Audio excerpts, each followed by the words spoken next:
No, nobody knows who's running the European Union. I ask your viewers out there, how many people know who is running the European Union? Who's in charge of the Commission? Who's in charge of the Parliament? Which political party is running it? The answer is not 1 in 100. The problem is we have democratic representation. The fact that we don't engage with that enough as a country is our fault, because people like you have run the EU into the ground and used it to blame for everything. You've used it to blame for everything that's going wrong in this country. You're making your point. Go on, Hannah. Yeah, you use the EU as an excuse. I mean, take it still works in my constituency. 3,000 jobs lost overnight, and people blame the EU for the government not intervening. That's not true. The government could have intervened. 3 months later, they intervened to save Portugal.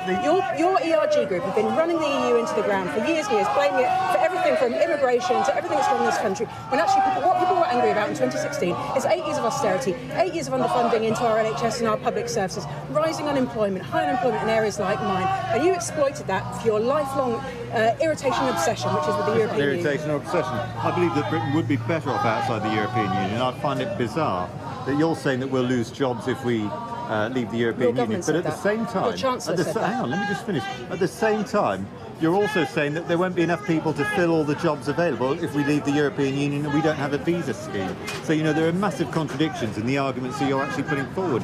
People have been complaining that house prices will fall 1 minute and that nobody will be able to afford the house the next. People have been saying, oh, the country will be flooded with cheap food, and then the next minute saying that there isn't going to be enough food in the country, so you can't even get your own scare stories to line up. These are your government's own statistics. This is your government's own impact assessment. This is everything your government's own words. Your own Chancellor said this deal is going to make people worse off. So how can you stand here and defend a policy that you know is going to make the British people poorer and is going to make us weaker? The same government figures that came out after the referendum, which said yes, which were wrong, weren't they, when they came out after the referendum? Well, these were out in March. These were the government's... No, the Treasury figures as to what would happen if we voted. No, but they're now, but they weren't about that, were they? They're about what would happen if we voted to these. We haven't left yet. Yes, but they weren't about that, so you're ignoring it. Yes, so why do the chemical industry tell me they're going to leave? No, why do you understand there's a difference? Why does the aerospace industry tell me they're going to leave? Why does the automotive industry tell us they're going to leave with a hard Brexit?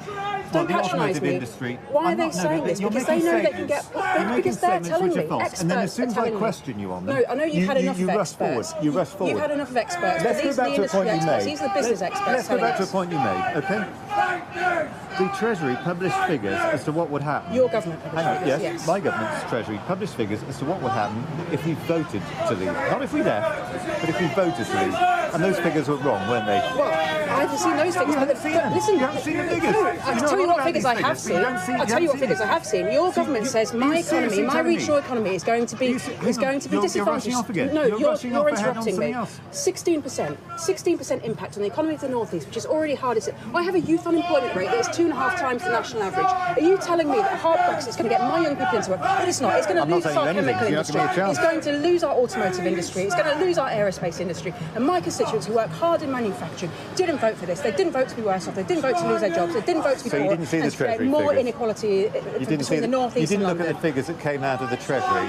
Those are figures that came out of the Treasury. Hang on. These are your government's figures that came out of the Treasury that said 16%. You're not giving me much of a chance here. No, because you're trying to talk about other figures. You carry on. I'll check my phone. I'll check my phone while you have a little chat. Great. Okay, you carry on. It's an amazing way to debate. No, carry on. Oh, sorry, if I can get in. Let's not be patronising. I'm not being patronising, but I can't get a word in edgeways. Please don't speak to her in that fashion. That's not acceptable.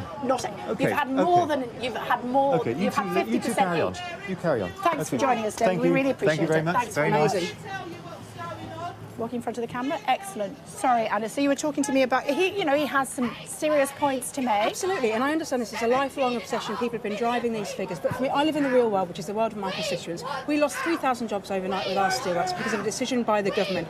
We have only barely holding on to our chemical industry, and I had meetings all last week with companies who are having to go back to Singapore and beg their bosses for more time because they didn't know what's happening with Brexit. Otherwise, they're going to leave. We've had Nissan. We've had all. But David Davies is right when he says that the gross payment that we give to the European Union every week is £350 million, and that could be used on services here in the United Kingdom. But we get a huge amount back from the EU, particularly areas like the North East. We gain gross by what we get back from the EU compared to what we put in areas like mine. They're actually redistributing. And the reason why people voted to leave in areas like mine that have been left behind is because they're fed up of feeling like they're always at the bottom of the list. But they never get the jobs. Voted to leave.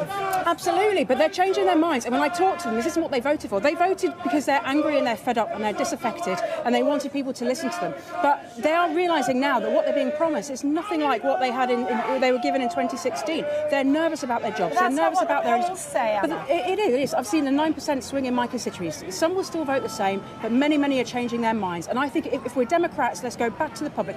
Let's ask them again, because it's not for me to predict what they're saying. It's not for David Davies to predict. It's not for people in there to interpret the referendum how they want, because in speaking to people, there were so many reasons why people voted. There are so many different interpretations of what Brexit could be, from a Norway to a Canada to Theresa May's deal. Everyone's got their own interpretation. There is only one Brexit, that is her deal. We've got to put it back to the public to see if it's really what they want, if they're willing to take this risk, or they're happy to stay in and reform the European Union from within. Sadly, we're out of time. We must leave it there. Thank you very much indeed for joining us. Thank you.